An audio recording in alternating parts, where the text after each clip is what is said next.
सावन में भक्त जल कहाँ से लाते हैं? सावन का महीना भगवान शिव की भक्ति का सबसे पावन समय होता है। इस पूरे महीने में भक्त, जिन्हें हम कावड़िया कहते हैं, विशेष रूप से गंगा जल लेकर शिवलिंगों का अभिषेक करते हैं।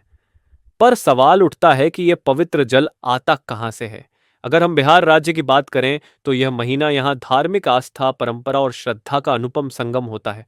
बिहार में सुल्तानगंज एक प्रमुख स्थान है जो भागलपुर जिले में स्थित है। यहीं से लाखों की संख्या में भक्त गंगा नदी का जल भरते हैं।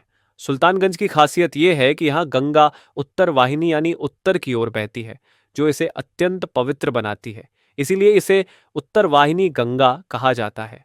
भक्त यहाँ से गंगा जल भरकर करीब 105 किलोमीटर की पैदल यात्रा करके देवघर, जो अब झारखंड में है, के बाबा बैद्यनाथ धाम पहुंचते हैं। ये यात्रा ही कावड़ यात्रा कहलाती है। यात्रा के दौरान वे बोल बम, हर हर महादेव और बाबा धाम की जय जैसे नारों से वातावरण को शिवमय बना देते हैं। इस यात्रा का एक बड़ा हिस्सा बिहार से होकर गुजरता है और यही राज्य इस भक्ति के पर्व की धड़कन बन जाता है। बिहार सरकार भी इस अवसर पर विशेष इंतजाम करती है। सुरक्षा, जलपान, स्वास्थ्य और रुकने की व्यवस्था की जाती है।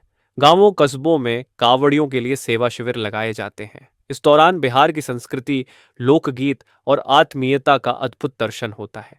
बिहार के छोटे छोटे गांवों में भी तालाब, नदियां और कुएं हैं, जहां से स्थानीय श्रद्धालु जल भरकर अपने निकटस्थ शिवालयों में जलाभिषेक करते हैं।